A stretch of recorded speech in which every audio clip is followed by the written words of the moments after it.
was a bastard, orphan, son of a whore and a Scotsman, dropped in the middle of a forgotten spot in the Caribbean, by providence impoverished in squalor, grow up to be a hero and a scholar. The $10 founding father without a father got a lot farther by working a lot harder, by being a lot smarter, by being a self-starter. By 14 they placed him in charge of a trading charter. And every day while slaves were being slaughtered and carted away across the waves, he struggled and kept his guard up. Inside he was longing for something to be a part of. The brother was ready to beg, steal, borrow, or barter. Then a hurricane came and devastation reigned. Our man saw his future dripping down the drain.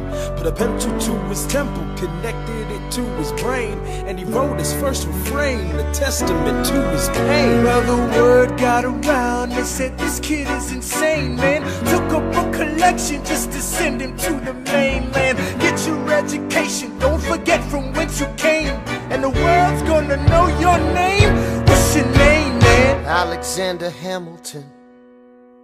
My name is Alexander Hamilton, and there's a million things I haven't done, but just you wait, just you wait. When he was 10, his father split, full of it, debt-ridden. 2 years later, see Alex and his mother bedridden, half dead, sitting in their own sick, the scent thick. And Alex got better, but his mother went quick. Moved in with a cousin, the cousin committed suicide, left him with nothing but ruined pride. Something new inside a voice saying, Alex, you gotta fend for yourself. He started retreating and reading every treatise on the shelf. There would have been nothing left to do for someone less astute. He would have been dead and destitute without a cent or restitution. Started working, clerking for his late mother's landlord, trading sugar cane and rum and all the things he can't afford. Scamming for every book he can get his hands on, planning for the future. See him now as he stands on the bow of a ship, headed for a new land. In New York you can be a new man. New York, you can just be a new man. New York, you can just be a new man. New York, you can be a new man. New York, just you wait. Alexander Hamilton. Alexander Hamilton. You're waiting in the wings for you. Waiting in the wings for you. You never back down, you never learn to take your time. Oh, Alexander Hamilton. Alexander Hamilton. When America sings for you. Will they know what you overcame? Will they know you rewrote the game? The world will never be the same. The ship is in the harbor now, see if you can spot him. Another immigrant coming up from the bottom. His enemies destroyed his rep, America forgot him. There's a million things I haven't done, but just you wait. What's your name, man? Alexander Hamilton.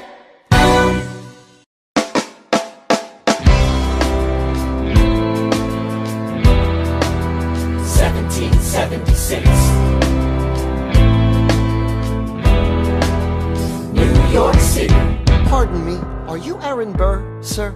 That depends. Who's asking? Oh, well, sure. Sir, I'm Alexander Hamilton. I'm at your service, sir. I have been looking for you. I'm getting nervous. Sir, I heard your name at Princeton. I was seeking an accelerated course of study. When I got sort of out of sorts with a buddy of yours, I may have punched him. It's a blur, sir. He handles the financials. You punched the bursar. Yes, I wanted to do what you did, graduate into and join the revolution. He looked at me like I was stupid. I'm not stupid. So how'd you do it? How'd you graduate so fast? It was my parents' dying wish before they passed. You're an orphan. Of course, I'm an orphan. God, I wish there was a war, then we could prove that we're worth more than anyone bargained for. Can I buy you a drink? That would be nice. While we're talking, let me offer you some free advice. Talk less. What?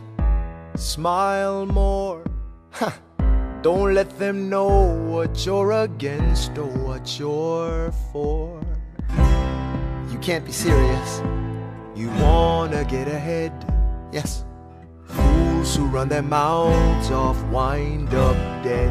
Yo, what time is it? Showtime! Like I said, Showtime, yo! I'm John Lawrence in the place to be. A 2 pints of Sam Adams, but I'm working on 3. Those red coats don't want it with me, cause I will pop, chicka pop these cops till I'm free. Eh oui, mon ami, je m'appelle Lafayette, the Lancelot of the revolutionary set. I came from afar just to say bonsoir to the king, cause it's toi who is the best, c'est moi. Brah, brah, I am Hercules Mulligan, up in it, loving it. Yes, I heard your mother said, come again. Hey. Lock up your daughters and horses. Of course, it's hard to have intercourse over 4 sets of corsets. Wow. No more sex, pour me another brew, son. Let's raise a couple more to the revolution. Well, if it ain't the prodigy of Princeton College, Aaron Burr. give us a verse, drop some knowledge. Good luck with that, you're taking a stand. You spit, I'ma sit, we'll see where we land. Bro, the revolution's imminent, what do you stall for? If you stand for nothing, Burr, what'll you fall for?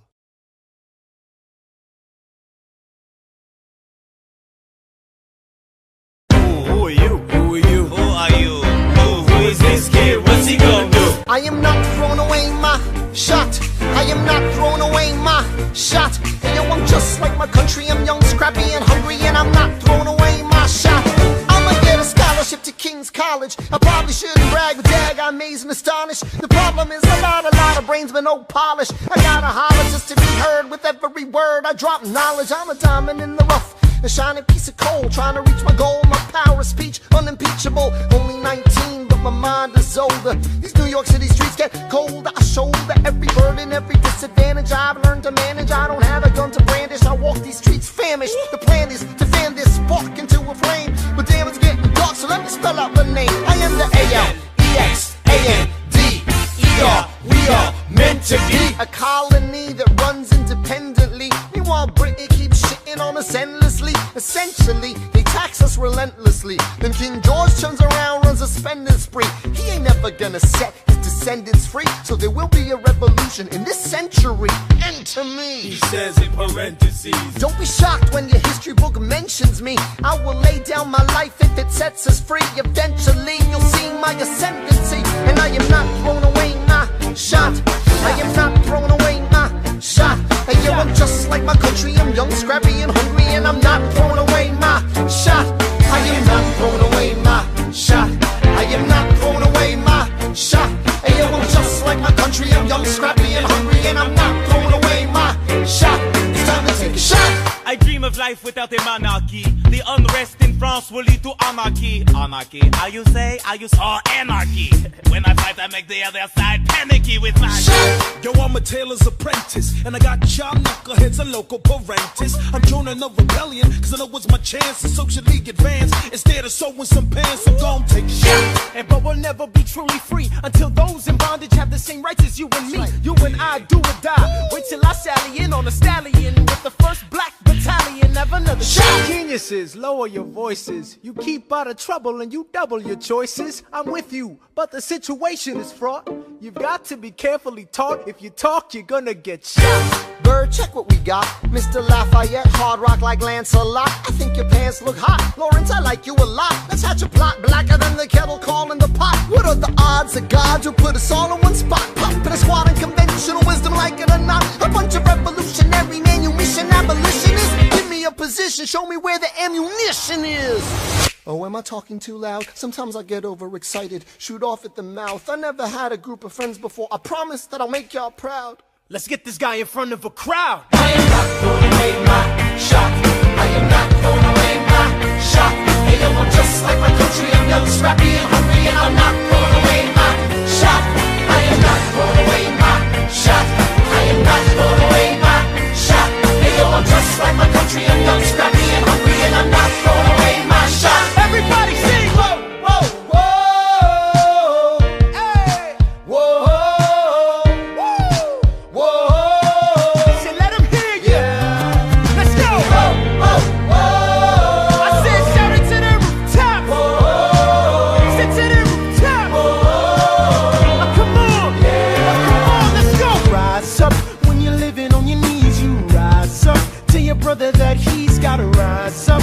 your sister that she's gotta rise up. When are these colonies gonna rise up? When are these colonies gonna rise up? When are these colonies gonna rise up? When are these colonies gonna rise up? Rise up. I imagine death so much it feels more like a memory. When's it gonna get me? In my sleep, 7 feet ahead of me. If I see it coming, do I run or do I let it be? Is it like a beat without a melody? See, I never thought I'd live past 20. Where I come from, some get half as many. Ask anybody why we living fast and we laugh. Reach for a flask, we have to make this moment last. That's plenty, scratch that. This is not a moment, it's the movement. Where all the hungriest brothers with something to prove. When foes oppose us, we take an honest stand. We roll like Moses, claiming our promised land. And if we win our independence, is that a guarantee of freedom for our descendants? Or will the blood we shed begin an endless cycle of vengeance and death with no defendants? I know the action in the street is exciting, but Jesus, between all the bleeding and fighting I've been reading and writing, we need to handle our financial situation. Are we a nation of states? What's the state of our nation? I'm past patiently waiting, I'm passionately smashing every expectation, every action's an act of creation. I'm laughing in the face of casualties of sorrow. For the first time I'm thinking past tomorrow. And I am not throwing away my shot. I am not throwing away my shot. Hey yo, I'm just like my country. I'm young, scrappy, and hungry, and I'm not throwing away my shot. We gonna rise up, time to take a shot. We gonna rise up, time to take a shot.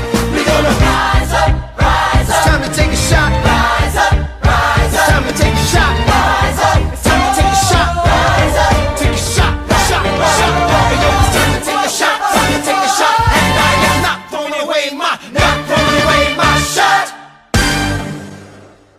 I may not live to see our glory, I may not live to see our glory, but I will gladly join the fight. but I will gladly join the fight. And when our children tell our story, And when our children tell our story, they'll tell the story of tonight. Let's have another round tonight. Let's have another round tonight. Let's have another round tonight. Raise a glass to freedom, something they can never take away, no matter what they tell you. Raise a glass to the four of us. Tomorrow there'll be more of us, telling the story of tonight. They'll tell the story of tonight. Raise a glass to freedom, something they can never take away. No matter what they tell you, Let's have another round tonight. Raise a glass to the four of us. Tomorrow there'll be more of us, telling the story of tonight. let's have another round tonight. They'll tell the story of tonight. Raise a glass to freedom. They'll tell the story of tonight. Raise a glass to freedom. They'll tell the story of tonight. Tell the story of tonight.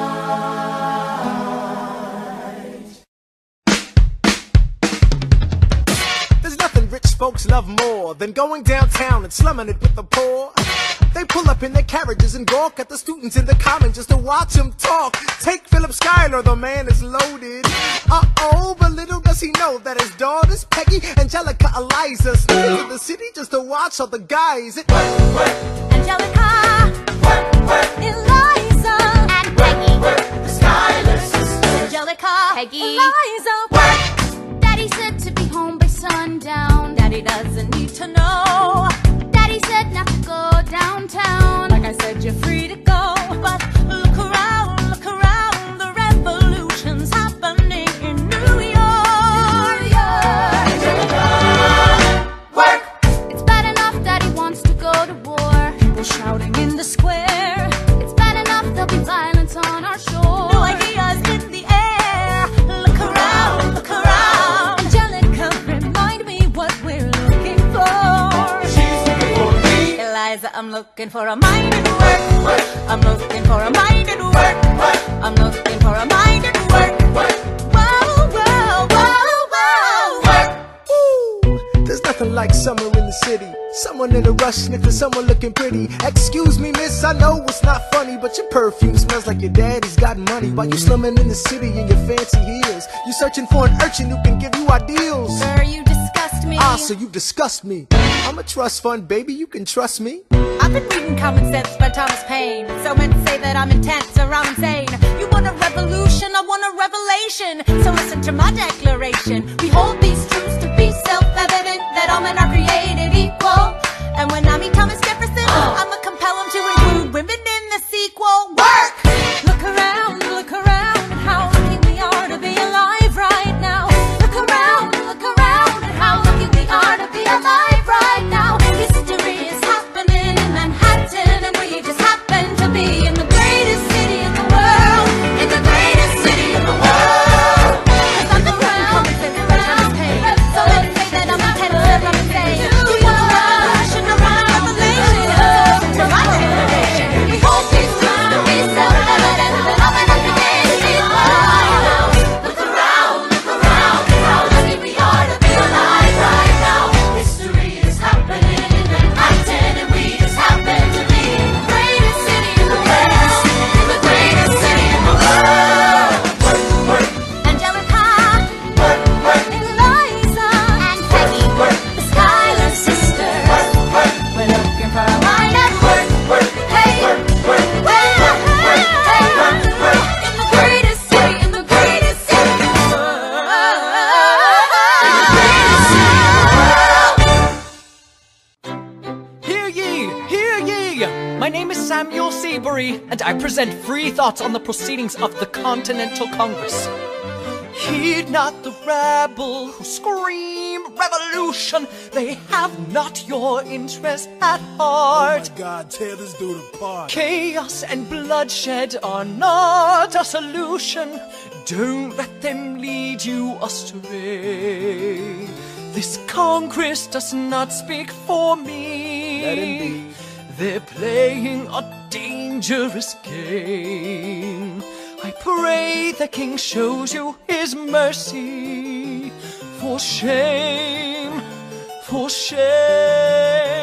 Yeah. Heed Have not you the all unravel rabble at the sound of who screams, scream but the revolution is coming. They The have not have-nots are gonna your win. interest at It's hard heart. to listen to you with a straight face. Chaos and bloodshed already are home not to some a solution and even talk. Don't And what let about them Boston? lead you Look at the astray. cost and all that we've lost, and you talk This about Congress does not speak for My me. dog speaks more eloquently They're than playing a dangerous game. Strangely, your mange is I the pray the same. King shows you his mercy. Is he in Jersey? For shame, For the revolution! for shame, For the revolution! Plead Repeat yourself again, I'm gonna scream. Honestly, look at me, please don't read. not your interest. Don't modulate the key, then not debate with me. Why should a tiny island across the sea regulate the price of tea? Alexander, please. Bert, I'd rather be divisive than indecisive. Drop the niceties. A message from the king.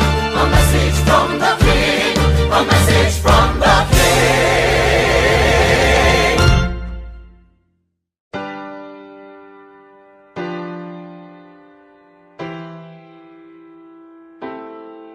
You say the price of my love is not a price that you're willing to pay. You cry in your tea, which you hurl in the sea when you see me go by. Why so sad? Remember we made an arrangement when you went away. Now you're making me mad. Remember, despite our estrangement, I'm your man. You'll be back, soon you'll see. You remember you belong to me. You'll be back, time will tell. You remember that I served you well. Oceans rise, empires fall. We have seen each other through it all. And when push comes to shove, I will send a fully armed battalion to remind you of my love. Da da da da da da da da da da ya da da da da da da ya da da da da da da da da da da ya da da da da da.